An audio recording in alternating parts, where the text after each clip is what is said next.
Good evening, good evening, good evening, good evening. So y'all excuse my voice. This is brother been bad a little cold, a little cold. I'm gonna say a little cold, this little coughing spell. But how y'all doing? How y'all doing? Welcome back, man. We are back live and in living color. Happy New Year, happy belated New Year to all of those who are tuning in to the show. Yeah. Hope all is well with you, man. We are here to talk about, the season, do my recap, eucalyptus. How you doing? Beautiful. How you doing? Listen, all is well. All is well. I'm doing fantastic. Fantastic.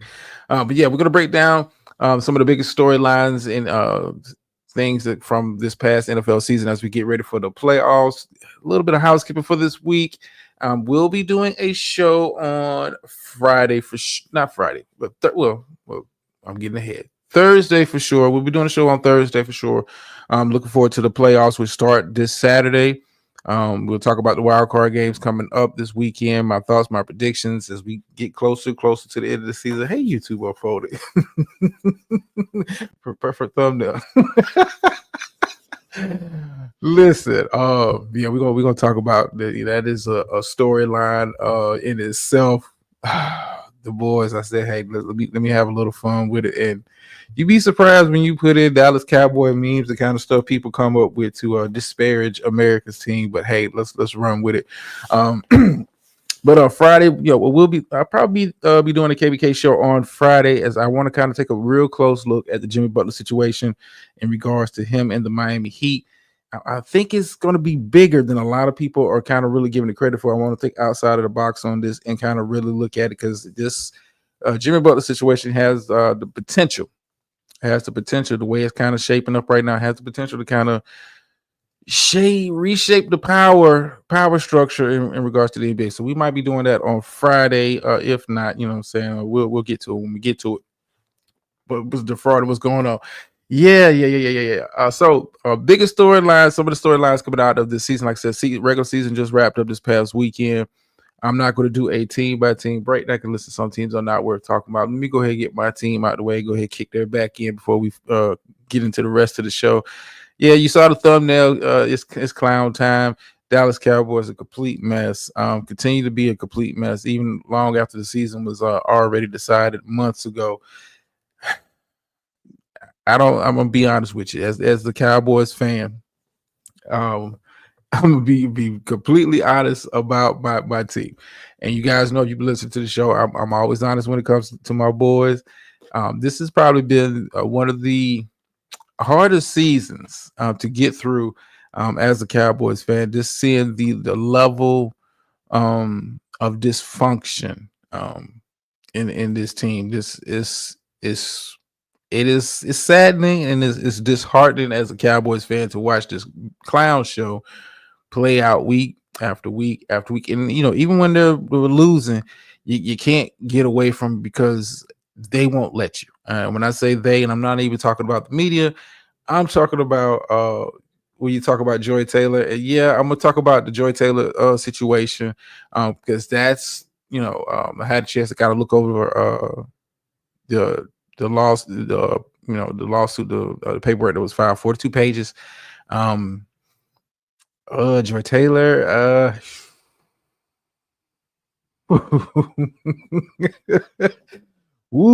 yeah, we'll definitely squeeze that in. Thank you for that, eucalyptus. We'll definitely squeeze that in on Friday, because that situation, and it's getting more and more stuff is kind of like leaking out from like parties who wasn't necessarily involved in the lawsuit. And I'm talking about the Jason Whitlocks and the Marcellus Wileys. They have their issues and their gripes in regards to Joy Taylor and how they were treated at Fox Sports. So their commentary. But yeah, we'll talk about that on Friday. But yeah, let's go ahead and get back to kicking the Cowboys when they're down. I know that eucalyptus is one of her favorite pastimes, but yeah, this is a bit of a clown show. And it's been hard. Like I said, it's one thing to go through a season, you lose, you come up short, that kind of stuff. You can kind of bring it back to some of the issues a team may have on the field as far as game planning, play calling, personnel, that kind of stuff. When you look at the Dallas Cowboys, it is dysfunction on so so many different levels, the level of dysfunction that is going on there. And it starts from the top. You have a senile old man who thinks he's the biggest star in America. He thinks he's the biggest star if you ask Jerry Jones in a quiet place with no cameras or microphones around, if you ask Jerry Jones thinks he's the biggest personality in the world of professional football. I'm just gonna be flat out honest with you. The man carries himself like that. He acts like that. His behavior says that. Then it just trickles down from there. It trickles down from there. For a team that it desperately needs a GM in place to kind of be that buffer between management and the coaching staff, as far as like personnel moves and what we should do as far as like getting this team going in the right direction. It doesn't. You don't have that because Jerry's the damn general manager. I mean, it is a complete shit show, and it's been a complete shit show for years. But this season in particular, with some of the struggles on the field, listen, I can take losing because we're not a talented team. Play calling issues, that kind of a stuff. I could take that. Losing happens. It happens in cycles. Nobody is on top forever. Nobody is on top forever. But this season, questions about personnel. Then you have questions about what are you doing? It's funny how when the season was lost, the running game decides to pop up. When the season was lost, we found a way to spread the ball around the different receivers instead of trying to force jamming in the CD, which we did a lot this year. But this is a team right now, no clear direction of what kind of team they want to be. And this is very important in the NFL when we're talking about being a successful team, being a team that kind of, you're known for something. This team doesn't have an identity. This is not a ferocious defense. This is a defense that at times can get after you with Michael Parsons in that group, but this is not a defense to be feared, and it showed all year long as they got their ass whooped game after game, especially at home. This is not an offense that puts the fear of God in you because it's very pedestrian. I mean, when you consider some of the offenses are working for other teams such as the Detroit Lions, some of the stuff that they do, some of the stuff the Buffalo Bills do on offense, and some other teams, Minnesota Vikings is another team that kind of comes to mind. When you look at some of the concepts and stuff that they put in place for their offense, Dallas is very, blah. The boys, listen. I figured I'd drag you out of the clouds. What's going on, TC? I figured I'd drag you out of the clouds with the Cowboys / hate. I mean, but this is an honest critique of the team, and I'm not encouraged. It's been talks of Mike McCarthy possibly being back. The Cowboys have the exclusive rights to negotiate a contract with him until January 14th, which is next week. The Chicago Bears have reached out and asked, for permission to, interview Mike McCarthy for their open head coaching position. Listen, let his ass go. Let his ass go. Jerry will find another puppet, and that's what Jerry wants. Jerry wants another puppet. He doesn't want a head coach that's going to come in there and demand the respect, and it has the cachet to actually run this team. This because it's talent there, but Jerry's not going to allow that to happen. I got a bad feeling he's going to bring Mike McCarthy back on a deal that's going to be much of the same stuff. Jerry likes his boys, and when I mean boys, it means getting men in the head coaching position that's just going to kind of fall back, let Jerry be the star of the team, which he think he is, and it's going to be business as usual. Very big offseason coming up for the team. I'm not sure what direction this team is going to go. Hell, I don't even know what direction this team is going to take towards the draft. When you look at some of the holes they have to fill, and you look at some of these mock drafts, you would think, hey, run game is not good. Draft a running back. We'll see. The defensive line, interior of the defensive line is not good. Maybe you want to get a defensive tackle. I don't know what kind of direction this team is going, but that starts at the top. This starts at the top. It's not a winning culture being made there in Dallas, and this is going to be kind of the this is how it's going to kind of roll. Hey Devon, how you doing? I missed you. This is how it's going to kind of roll for the remainder, as long as Jerry's still upright and breathing and talking and signing the check. So I'm pretty much resigned to that. But this has been a difficult season for me and the rest of the Cowboys nation. We don't have no clear direction of where we're going to go. At least we could say, hey, we was making the playoffs. We didn't make the playoffs this year. And you know, I don't know where this team is going from here. So that's kind of one of the big storylines. My big takeaway for the Dallas Cowboys season: a waste of a season. And you know, if you're a true Cowboys fan, you knew it was going to be a difficult season after you got smoked the first 2 games at home. You knew it was going to be a difficult season. Sticking to the NFC East, some of the other big takeaways, you know, from that. Washington Commanders definitely surprised a lot of people, including myself. I didn't expect Jayden Daniels. Let me go ahead and put this on record. What's going on, brother? I'm gonna put this on record. I didn't expect Jayden Daniels to have this good of a season as a rookie. I was concerned. I was, you know, and I expressed this earlier in the preseason. I was concerned would Washington really build an offense to kind of cater to his particular skill set, or were we going to get another? I just saw Dallas tonight. Let McCarthy's not listen, brother. I got a bad feeling Jerry's working on him. He's probably trying to talk McCarthy and get into a team friendly deal. And McCarthy. Moving on. I can't, man. Because you know, I got something for you. But yeah, Washington. Like I said, I was concerned about would they, you know, be able to tailor that offense to Jayden Daniels. I wasn't sure what kind of team we was going to get. You know, Washington turned out to be a very competitive team, and Jayden Daniels had a hell of a season. My pick for offensive rookie of the year. I think the gap kind of closed as we got towards the end of the season with him and Bo Nix, but you know, I think Jayden Daniels did enough to push this team into the playoffs, and you know, really surprised a lot of people. And I was thoroughly encouraged. I'm not a Washington fan at all. Can't stand anybody else in my division except the boys. But I was thoroughly encouraged because I was concerned that they were going to go the Justin Fields route, try to stick him into a position that he wasn't comfortable with, and we were going to get Justin Fields all over again. So kudos to Dan Quinn and that staff for understanding, hey, let's take advantage of this young man's gifts and really expand this offense, open up this offense, and tailor it to him. He is the franchise. We drafted him to be the franchise, and let's do that. That is a culture type thing. That is a culture type thing. Will we see that in Dallas? No. Looking at the rest of the NFC East, brother, since you kind of Parsons to the Eagles. Listen, I don't even want to get into the rumors because I've been hearing rumors that Dallas want to look at possibly exploring a Tyreek Hill. No, please don't. But they got Jerry. That's Jerry's style all over. But since brother of a certain age is here, let's go ahead and get his Giants out of the way. I would say if you wanted to sum up the Giants season, this is for them. I would say this was a season of regret. This is a season of regret. They regret giving Daniel Jones that big time money when he only had one good season out of the 6 that he was there. This is definitely a season of regret after you saw what Saquon Barkley did, going over getting 2,000 yards, not only getting 2,000 yards, helping, and I would say this, being the lead factor in Philadelphia, kind of changing their season around once they started to put the ball in Saquon's hand and let him be the focal point of the offense.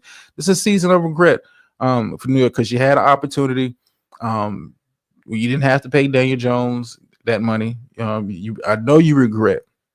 And for the life of me, I don't understand the decision making up there in New York. How you let a player of a Saquon Barkley's caliber. Listen, Saquon Barkley talent, and if you have any doubts of what his talent is, look what he's done in Philadelphia since he's been there. He's been surrounded by better players. To let a player of that talent level go, Saquon, it's certain running backs, certain players in certain positions that you don't quantify with stats. Because stats is a really an individual thing, but it's really based on the team. It's not like Saquon got faster when he got to Philly. It's not like Saquon learned to cut better when he got to Philly. It was it's a winning culture, and he had better players around. But to New York to let a guy go who wanted to stay, see, that's another thing. Giants, like I said, season of regret. This is a guy that wanted to stay in New York. and fought you tooth and nail to try to get the money that he thought that he deserved. And when you look at the deal that he signed with Philadelphia, and you look at the season that he has had and the effect that he has had on the Philadelphia Eagles in their season, listen, Philly got him at a discount. Philly got him at a discount. You're talking about Saquon Barkley, probably going to be the offensive player of the year. Definitely will get some MVP votes. To let a guy like that go that wanted to stay in New York, that wanted to help, build that up, wasn't trying to chase the bag, and Philly got him on a deal. Philly got him on a deal. So, like I said, Giants, losing is part of your DNA on a regular basis. I guess. Okay, I'm gonna get out of it because Divine's talking about rugby, and I enjoy watching rugby, but I can't tell you who's who. New York, your season, I've had to sum it up in one word: regret. Because you had a Saquon Barkley, even with and you had Daniel Jones, but he had his best success with Saquon in the backfield, and that should have been a priority to keep talent around your quarterback. You don't let talent continuously walk out the door. You try to replace the talent that you lose, but you try to keep talent around a guy that you think he's the franchise quarterback. New York, season of regret. That's about all I have to say for New York. Looking at Philadelphia Eagles, season of redemption. I would say this is the season of redemption. It was question marks about this defense coming into this season. I had Philadelphia being a playoff team coming into this season because they're just that talented, but we wasn't sure, was this defense going to be able to step up when you consider some of the pieces that they had on defense. And I think in conjunction with, turning the offense over to Saquon, it really changed where this defense was headed, because the start of the season, this defense was pretty much in the same boat it was last year. Wasn't good on the back end, wasn't really getting no pressure. But when you have a Saquon Barkley who helps, your offense, but also helps your defense, because that's less time they got to be out on the field. It's a cumulative effect by having to say, listen, you had that, Giants. But anyway, Philadelphia, season of redemption. Especially when you consider how they flamed out last season to end the season on that losing streak. A lot of questions about, Jalen Hurts and all of that kind of stuff. You still have some question about Jalen Hurts, but I think they found a formula in Philadelphia that works. And if you had to put a gun to my head going into the playoffs, you had to put a gun to my head, as much as I like the Detroit Lions. And I think, if they're fully healthy, they're the best team in the NFC and possibly the NFL. But when you have that many injuries on the defensive side of the ball, then you're talking about missing 12 players on the defensive side of the ball. Yeah, you have a bye week, but that's a lot of injuries to kind of overcome. And those guys are not slated to come back. A lot of those guys are. If you had to put a gun to my head, Philadelphia has got to be looked at as the favorite going into the playoffs. Philadelphia has got to be looked at as the favorite going into the playoffs. When you look at how their offense is kind of running, it's run through Saquon, so that means Philadelphia is going to dominate time of possession, and this defense has gotten better and better week after week after week. And those young guys, a lot of guys we had those question marks about as far as guys being playmakers, the Jalen Carters of the world, Cooper DeJean in that secondary, Nolan Smith, those guys have grown and how Roseman has done a fantastic job putting together a roster of talent, being able to scoop guys and pick guys at the right time, knowing when to move up and move down in the draft. Roseman has done a fantastic job in Philadelphia. And then I say this is a season of redemption in Philadelphia. I think you got to look at them as the favorite. Not major favorites, but only reason I will say they were the favorite going over Detroit into this playoffs is injuries. Do you guys have a league table on who's the top of the league and who's on track to the Super Bowl? I don't know nothing about the NFL. Divine, tell you what, tune in to Thursday's show. And it's the playoffs, which is pretty much the tournament the NFL has at the end of the season to determine who's going to the Super Bowl. I'm gonna give you my picks, and maybe that can kind of help you out as far as that. How you doing, Teresa? Moving on with the rest of some of the major storylines from this past season, the Detroit Lions. If you've been a listener to the show for a long time, you guys know how high I've been on the Detroit Lions. And they have had a fantastic season. Some will argue they had, they're the best team in the NFL. You can make that argument. based on how well this team has played throughout the course of the season. Yes, they've had their slip ups as far as losing some games and not being competitive in some games, but Detroit has changed the hierarchy. Changed the hierarchy in the NFC when we're talking about a changing of the guard. As far as like who, I think you got to look at Detroit now. It's not a flash in the pan. I have not looked at Detroit as a flash in the pan. If you've been listening to the show, I've been on them. I've been on them for a couple of years. Detroit is looking like, hey, not only are we going to be at the top of the mountain this season as far as records are concerned and possibly going to the Super Bowl, but you might as well get comfortable with seeing us here. Because we talk about Detroit and we talk about Philadelphia, how Roseman has done a good job. Detroit has done another good a good job also as far as drafting guys to this team. When you look at the talent that they have now, eventually you got to pay those guys, and that's it gets kind of tricky with the NFL. But when you look at what Detroit has done as far as being able to draft and put guys in place and being able to draft guys at the right spots, listen, Detroit is going to be here for a very long time, so get comfortable with seeing them in the conversation for top seed in the NFC for the next foreseeable future. By the next 3 to 4 years, you're going to get used to seeing them in that position and holding on. But Detroit has had a hell of a season. Probably one of the surprises from this season. Minnesota Vikings having the season that they have. Listen, Sam Darnold has played himself into, I wouldn't say top tier quarterback money, but I would say he's played himself into that second tier, top tier money. Minnesota's got a very big decision as far as he is concerned, because if they hadn't drafted JJ McCarthy, who they drafted in the first round this year, and he got hurt, it was a possibility Sam Darnold wouldn't have had this season. But Sam Darnold has gone out there and lit it up. Brian Flores, a guy who was kind of shunned by the league after being fired for the Miami Dolphins, and that mess of a situation that he had there with the Dolphins has kind of worked himself back into the conversation for being a possible candidate for head coach position. Minnesota has been a very pleasant surprise up there. I like that Brian Flores got an opportunity, to not only, because if you know the Brian Flores story, you understand what I'm talking about. Some guys don't come back from those kind of allegations and that kind of stuff he had going on in Miami. But I'm glad he had the opportunity to not only come back to coach in the NFL, but his defense has done a fantastic job, and he has the opportunity this off season, once their season is over, to possibly get another head coaching position. But Minnesota has been a pleasant surprise. I don't think anybody had Sam Darnold having the kind of season that he has had. Minnesota has definitely got to be looked at as a possible threat to go to the Super Bowl, because they have a very good team, very good defense. I think they're just a tick below Philadelphia and Detroit, but it's not that big of a gap. And I think this is going to be a very interesting playoffs, and we'll talk about that more on Thursday. But I was definitely surprised by the season that the Minnesota Vikings have. Green Bay, I would say, if I had to kind of sum up Green Bay's season, it was I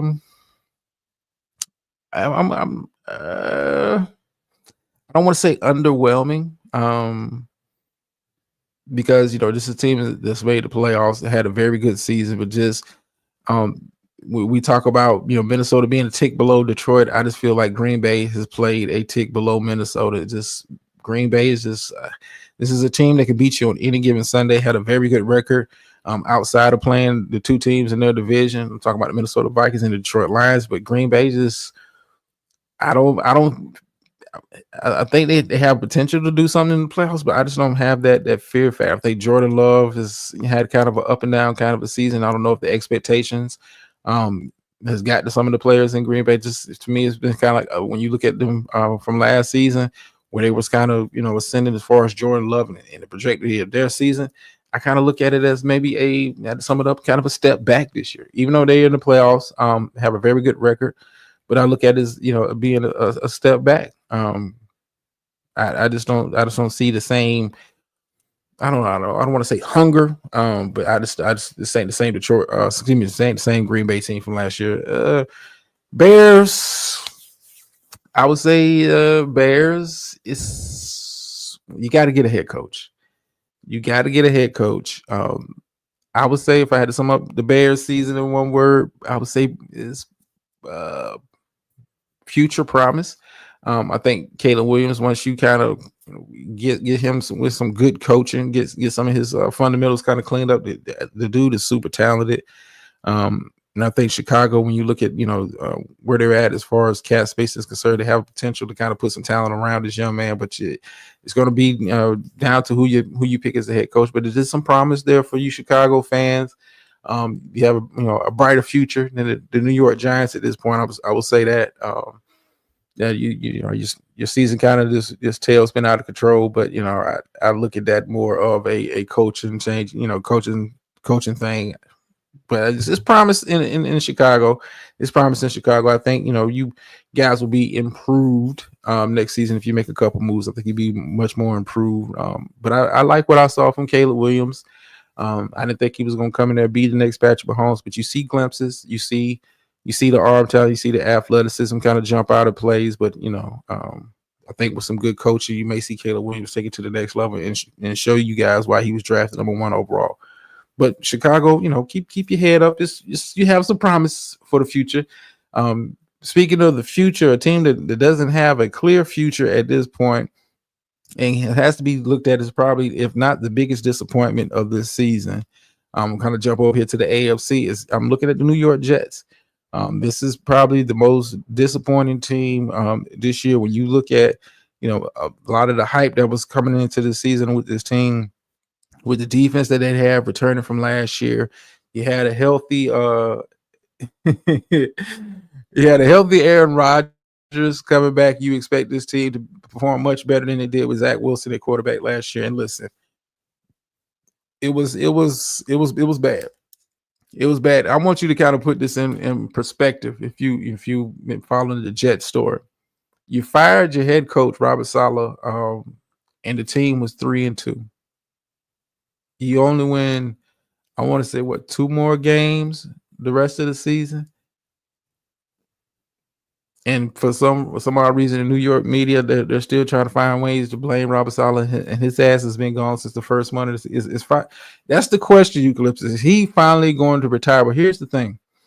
I think the new head coach is coming in, and there's been talks of the Jets possibly bringing back Rex Ryan to come back. I think whoever comes in as the next head coach, if I'm him, the first thing I'm addressing is Aaron Rodgers and his situation. If Aaron Rodgers' ass is not at minicamp, is Aaron Rodgers' ass is not at training camp, if he decides to come back, that's kind of like the big if with Aaron. But if he decides to come back, we're not doing another season of the Brett Favre-ish type stuff where you kind of go off, do your own thing, then you come back right before the season starts. We're not doing that. I think Rodgers, and I've talked about this throughout the season, is shown how much he really picked up from Brett Favre, the good and the bad habits. Definitely a diva, a quarterback I wouldn't want on leading my team. Now, you find a way to kind of corral him in with the ego. It may be something salvageable there with Aaron Rodgers, but if he's the face of the franchise and he's the voice of the franchise, you're in a bad spot. You are in a bad spot. And I look at Aaron Rodgers, sum it up, Brett Favre 2.0. This might be the perfect time for Aaron Rodgers to say, hey, I'm done. There's nothing more else I need to do in the NFL.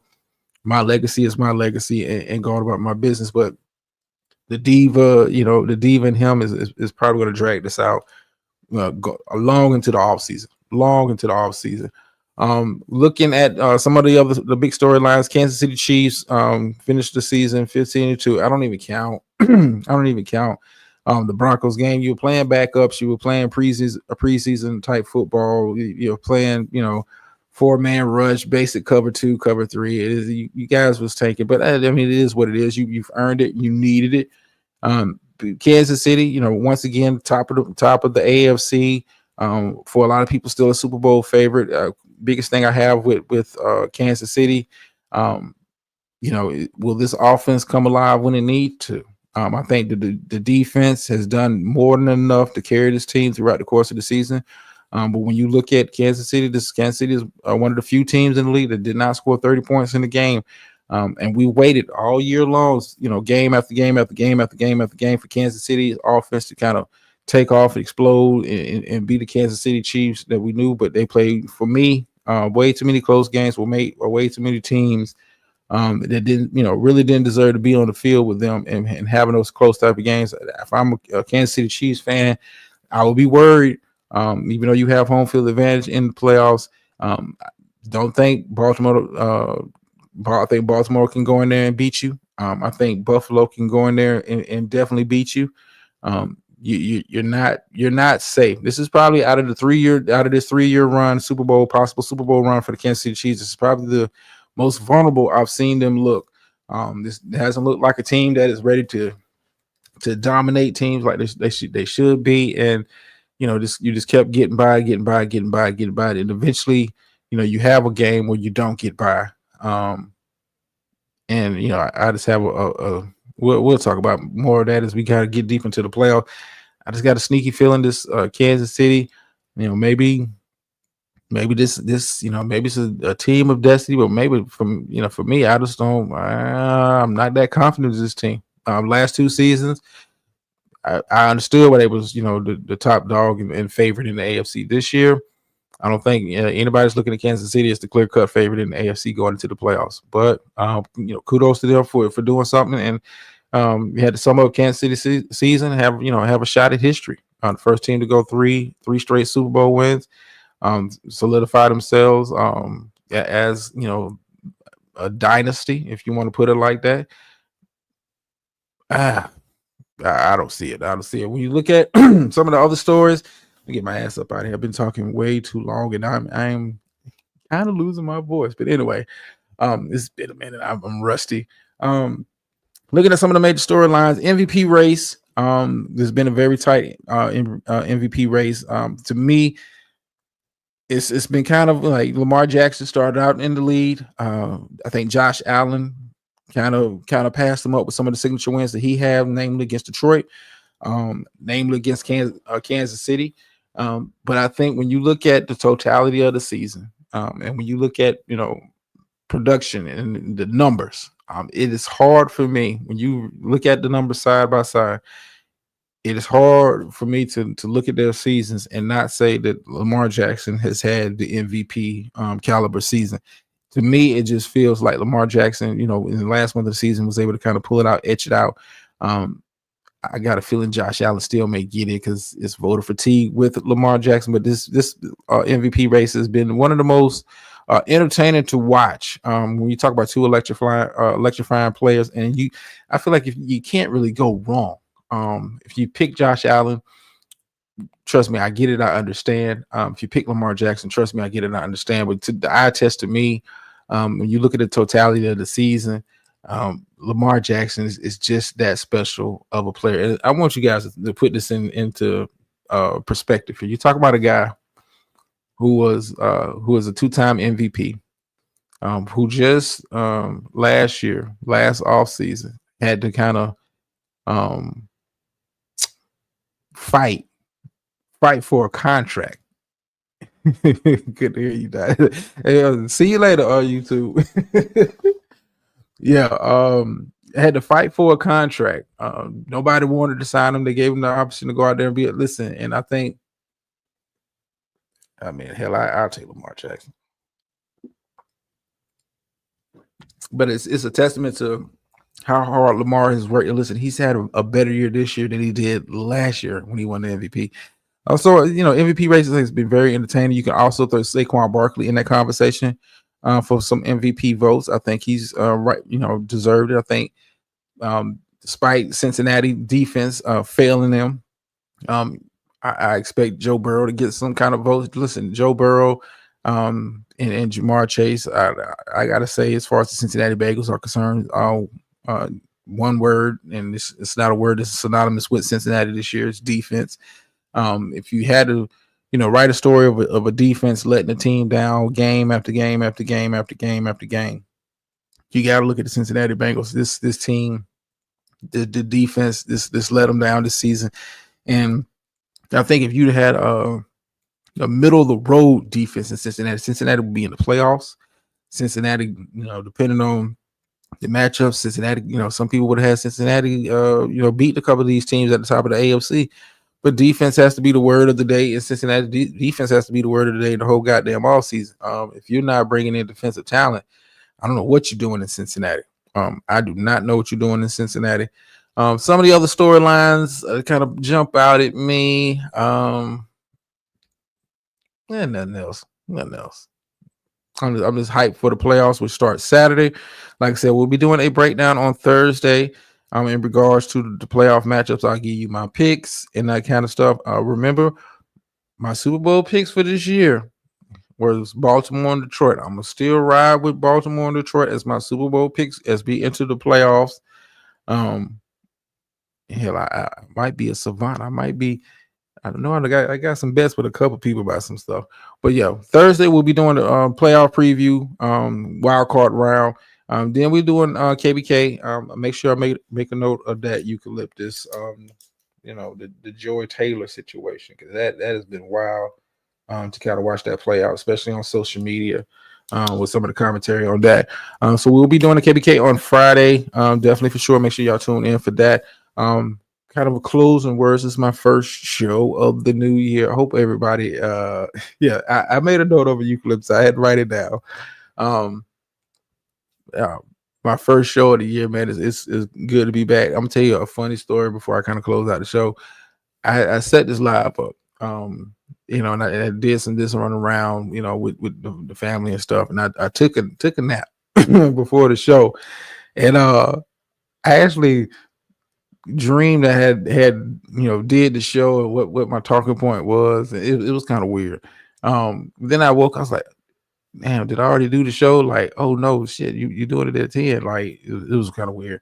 But definitely we'll be doing that. Hope everybody's had a very good start to the new year. And let me kind of deviate. And I know my executive producer hates when I deviate from the sports stuff.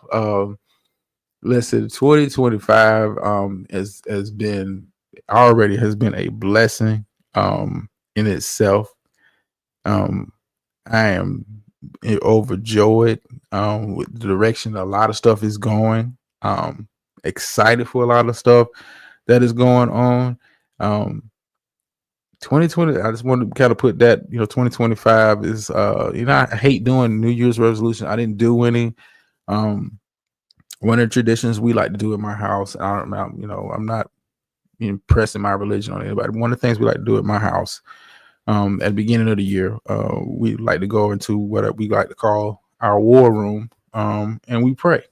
And as the head of the household, I lead prayer, and I say the prayer, and the spirit kind of money up. The spirit kind of came over me, and this is like, the only thing I could say at the end of the prayer, considering how 2024 was, not necessarily YouTube shit, but this life period.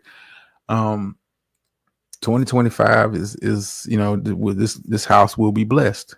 And I said it about 3 or 4 times, and my wife kind of asked me, she's like, why'd you kind of end off the prayer with that? I was like, I don't know. It's kind of hit me, but it's shaping up like that. It is shaping up like that. I mean, keep the faith, man. Keep the faith. But anyway, make sure y'all tune in Thursday. Make sure y'all tune in Friday. We're gonna have some fun, talk about the playoffs and stuff. Like I said, Jimmy Butler situation, Joy Taylor situation. I'm curious to see what some of the women gotta chime in on the Joy Taylor situation, because it looks like nasty work. It looks like somebody got snitched out before they got to Me Too somebody. We'll talk about that. The Mr. said the same thing for. Listen, eucalyptus. Too blessed to be stressed, man. Too blessed to be stressed, and I honestly, and I know some people don't like to hear that in other spaces, man. Listen, I am happy. I am well. My family is well. And at the end of the day, anything outside of that, that happens for this family in a positive way, man, is a bonus.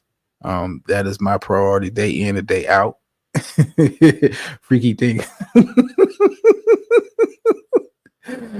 Nah, Divine, nah, nothing like that. But listen, and listen, I enjoyed having last week off. Because I was gonna do a New Year's show. I was like, I was like, nah. I was like, just breathe, man. You do enough. you do enough. But listen, and I know Gator Girl's gonna listen to the replay and she gets mad at me when I deviate. But listen, I am in such a good space, man. I am in such a good space.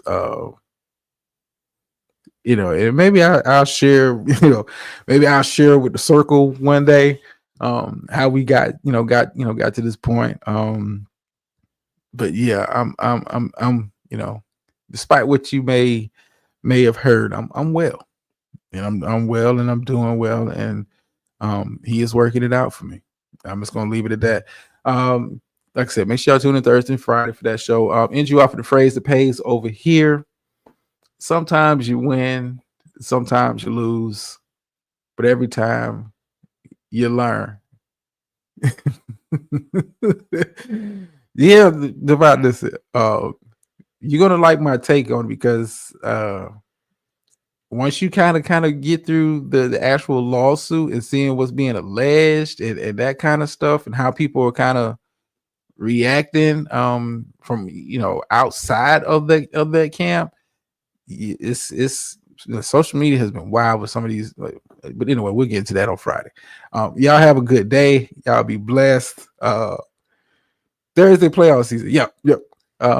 I'll see y'all later, man. Peace out.